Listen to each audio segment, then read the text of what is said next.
In a move that left Britain speechless, King Charles reportedly stripped Prince Andrew of every remaining title and handed them all to his brother, Prince Edward. Tell us in the comments where you're watching from, because this royal reckoning just rewrote history. It happened quietly. A palace memo, a sealed envelope, and a short, carefully worded announcement from Buckingham Palace. In light of recent events, the statement began, His Majesty the King has decided to reallocate certain royal duties to the Duke of Edinburgh, who continues to represent the integrity and service of Crown. Behind that calm line hid the loudest royal message in decades. Prince Andrew, the Queen's once beloved favorite son, was, for all practical purposes, exiled. The reason? The lingering shadow of his alleged involvement in the Jeffrey Epstein scandal, a controversy that has haunted the monarchy for years. Meanwhile, standing in the quiet of duty, another figure emerged. Prince Edward, the youngest of the Queen's sons, who has never courted headlines, never chased fame, and never broken public trust. As I watched the royal reporters gather outside Buckingham Palace, you could feel the shift in the air. This wasn't just administrative. It was symbolic, a purification of legacy. King Charles, who has long balanced compassion with accountability, reportedly told aides, "The family's honor must rest on the shoulders of those who have earned it." That line echoed across morning radio and front pages by noon. Andrew's titles, including Duke of York, honorary colonel of the Grenadier Guards, and royal patronages, were gone. They would now, sources said, be folded under the stewardship of Edward, who recently inherited their late father Prince Philip's title of Duke of Edinburgh. But you haven't heard the craziest part.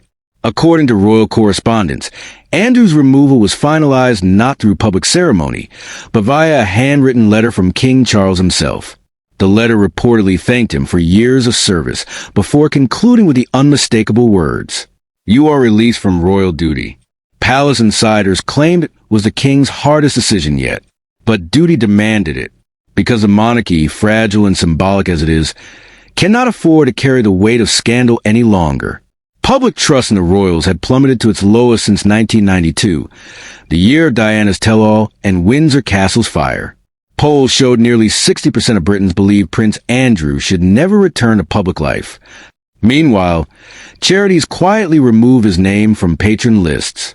Even military groups distanced themselves, stating that honor and accountability must go hand in hand. So when Charles finally acted, the public didn't react with shock. They reacted with relief. It felt like a scene from The Crown. Except this time, the episode wasn't scripted.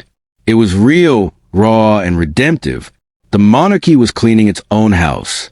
And then came the headline that changed the tone completely. Prince Edward to assume all duties formerly held by Prince Andrew. Overnight, Edward's name became a symbol of renewal. The quiet prince, long overshadowed by louder siblings, had become the monarchy's unexpected hero. Social media lit up with praise. Finally, a royal who leads by example. Edward's loyalty has never wavered. Even critics of the crown agreed. If redemption had a face, it was his. Watching Edward's first public appearance after the announcement, there was something almost cinematic about it. He stepped out of the royal limousine not with grandeur, but with humility, greeting veterans, shaking hands with volunteers, and smiling in that calm, genuine way that only those without an agenda can. His words were simple. Service, not status, defines us. That line alone went viral, trending under hashtag Prince Edward Rising for days. In contrast, Andrew's silence was deafening. Once surrounded by luxury and deference, he was now seen walking his estate in near isolation, a prince without a kingdom. By week's end, British tabloids and international outlets alike praised the king's decisiveness.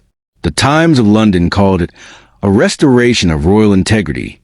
Twitter posts praising Edward's character surpassed 1 million likes within 48 hours. Hashtags like hashtag Clean Crown and hashtag Edward for Honor dominated global feeds. It wasn't just a scandal cleanup. It was a moral correction. For King Charles, this was more than strategy. It was legacy work. He had inherited not only his mother's crown, but also decades of silent compromise. Now, by elevating Edward, the only sibling never tainted by controversy, He sent a message the world could finally respect. The new monarchy would be built on service, not survival. Royal analysts described the move as the dawn of the integrity era. Edward, they said, was the embodiment of the quiet virtues the crown must rediscover. And perhaps they were right. In an age of scandal and social media outrage, integrity feels revolutionary. As I reflect on the week's events, one truth stands out. History often rewards those who choose principle over protection. King Charles, for all his controversies, made a choice that re-anchored the monarchy in moral gravity. Prince Andrew, once the insider, now lives in exile, a cautionary tale about how privilege without accountability inevitably collapses. And Prince Edward? He stands as a reminder that goodness doesn't need headlines. Sometimes the most powerful thing you can do is simply not betray the trust you were born into. That's the lesson the world saw this week. One that will echo long after palace walls fade from the news cycle. A kingdom rebuilt on integrity, and a fallen prince replaced by one who never needed saving. If you thought that was wild, hit subscribe and drop a comment below. Did King Charles finally make the right call for the monarchy's future? Wait till you see what Prince William said privately about this decision, and why it might spark the next royal power shift.